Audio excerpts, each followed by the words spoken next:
What is Thor's favorite breakfast cereal? Loki Charms.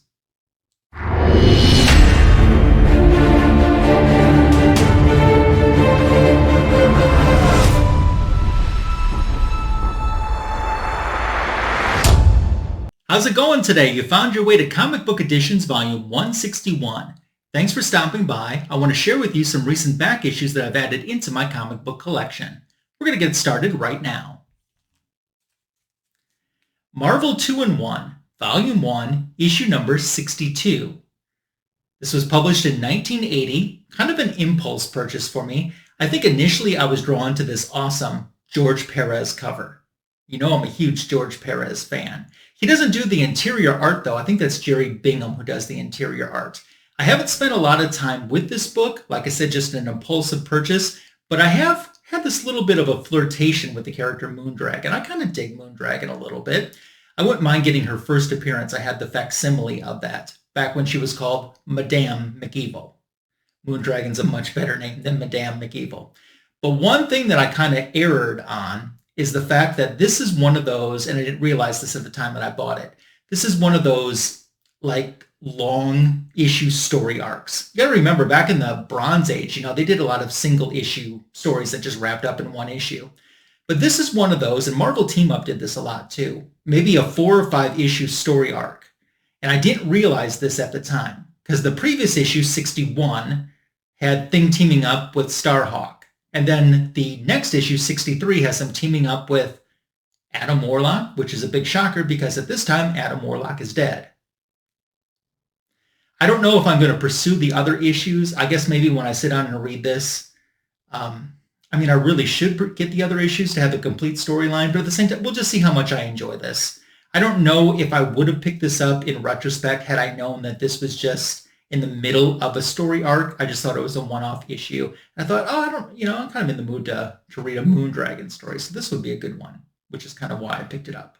So we'll see if time tells if I add the other issues to that into my collection.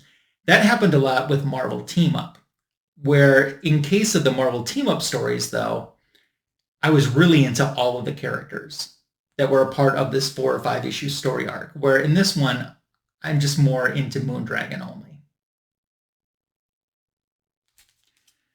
Another character that I do like, and you've probably been seeing or maybe noticed a little bit from time to time that she's been popping up in different pickups to my back issue collection, is Valkyrie.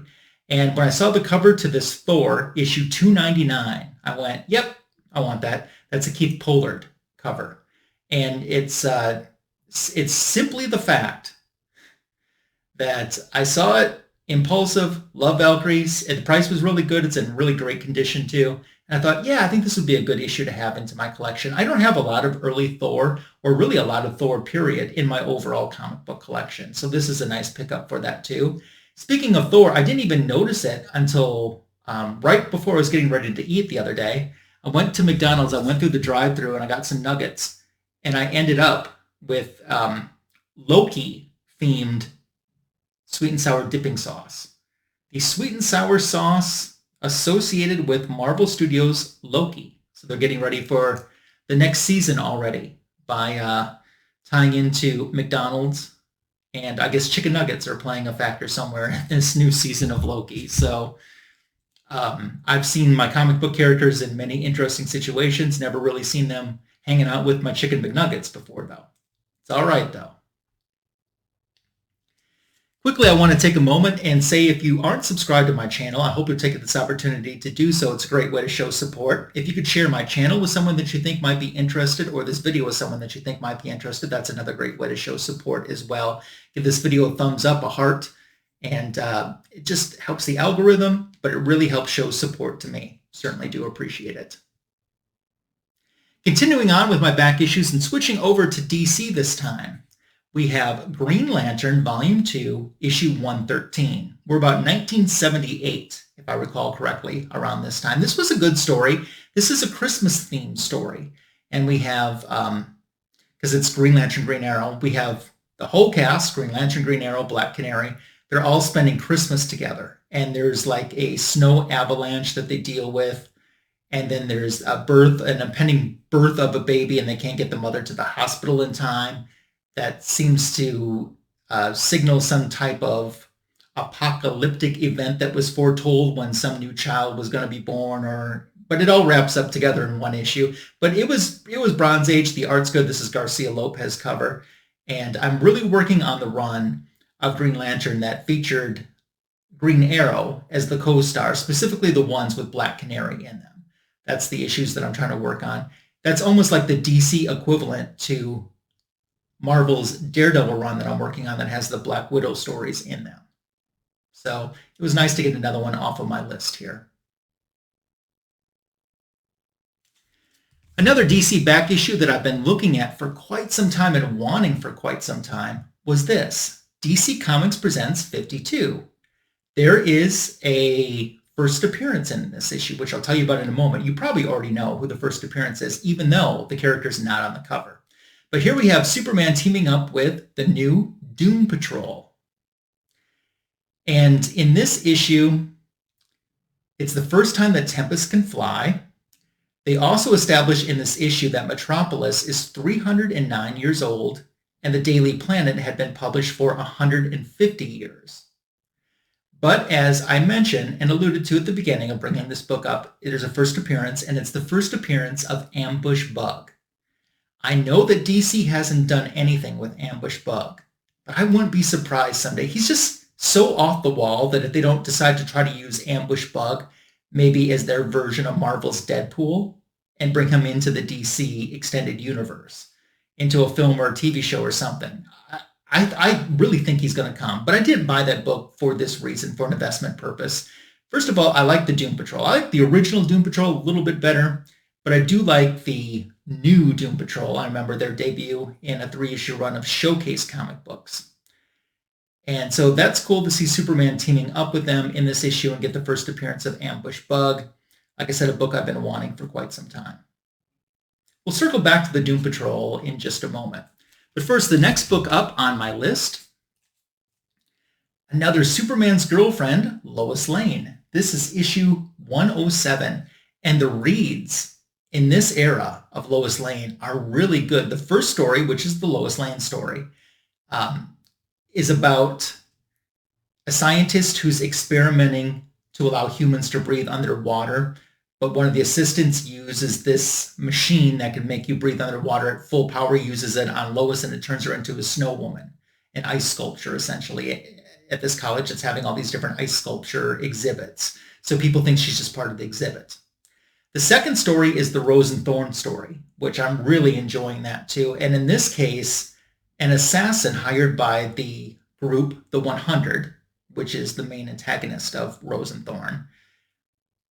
An assassin goes after Thorn, but falls in love with her. And that was an interesting issue too. So I love these Lois Lane stories. I love the Rose and Thorn stories as well.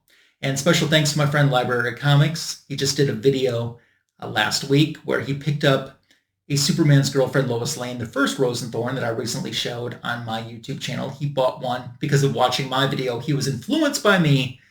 Look at that, I'm an influencer now. And he was influenced by me and picked one up and gave me a nice little shout out in his video last week. So thanks for doing that, my friend. I appreciate that. I always think it's cool because this has happened to me too, where you're watching somebody else's videos and that inspires you to want to get into a character or get a specific book that they got into your collection. So it's neat for me to really see that come full circle because I've watched other people's videos and bought books because of it. And now I know someone's bought a book because of watching my channel. So very cool. And you'll see more Rose and Thorn in the future. I've got some Rose and Thorn comics shipping to me right now. So look for that coming up. I want to switch over to eBay for these last two purchases that I have to show you. I haven't been eBaying a whole lot, but I want to start out backwards a little bit. And I have the comic reader for you. And this is a 1977 edition, number 149. So circling back to the Doom Patrol, here we have Robotman, and then we have Raj 2000, the John Byrne.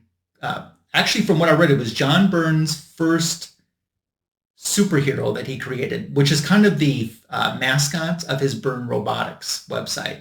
So they got them looking in the mirror at each other, and because they do look pretty similar. Joe Staton, when he revised, was told to update the look of Robotman, said give him a John Byrne style look, which is So it's not accidental that happened. And the Comic Reader magazine kind of showcases that and plays off of that a little bit, with John Byrne doing the cover art to this too. But one thing that I love about the Comic Reader, and I've talked about this in other videos too, and the main reason I buy these is for the back cover, because the back covers usually have artwork. Well, they all have artwork, but a lot of times it's artwork that's seldom seen, or original artwork that you've never seen anywhere else. They're like these little hidden treasures. So check this out. That's why I wanted this, for this back cover artwork of Wonder Woman. Definitely not my favorite image of Wonder Woman, and I don't know where the bracelets are or where they went to, but that's why I was really wanting to get this book. The next book I bought was part of the same lot, and it's got Wonder Woman right there on the cover. This is Comic Reader number 140 for 1977. Is it Michael Nasser? Did I pronounce that right? Nasser? Who did a couple Wonder Woman issues right around this time period too. He did the illustration here on the cover. I think that I now have all of the Wonder Woman cover appearances, at least the solo ones that she did for the Comic Reader magazine. I got to check to see if she's in maybe some Justice League ones in a group shot that I don't have. But I know all of her solo ones I absolutely have right now. And since I was talking about those back covers, well, look at this back cover. We got the JSA there in full glory, and I love that back cover as well. So it's always the covers that really intrigue me and get me to purchase the Comic Reader. If you're not really familiar with the Comic Reader, it was really the comic book industry's first fanzine. This was the internet for comic book collectors before there was an internet. It gave you previews, did interviews with writers and creators, talked about upcoming titles. Sometimes you saw covers for the first time because there was no internet back then. And you'll notice that these are in smaller form too than a regular sized comic book. Later on, they would shift into the regular sized books, the same size as comic books. But these earlier issues, even though I'm talking about in the 140s already, are still the earlier issues because Comic Reader lasted for a while. They were in this much smaller size. And this issue is the third one to have a color cover. Yeah, so there you go. There were also two other Comic Reader magazines in this lot, and I knew I wanted to buy everything. Well, I was hoping to, I should say. I've been looking for a while. I didn't want to have to buy each Comic Reader separately. I'm like, if I could ever find a lot with both of these issues in together, that's what I want to go for. And I did, and there were two other Comic Readers in the same lot, and I'm going to be A-okaying those out to some friends of mine that collect some of the characters that were featured on that cover. So I was lucky for holding out, and in the long run saved money. It definitely saved shipping money too, because it was just, essentially one lot of one lot being shipped to me, as opposed to separate comic books being shipped to me, having to pay the separate shipping on each one. So I was happy that it ended up in my budget.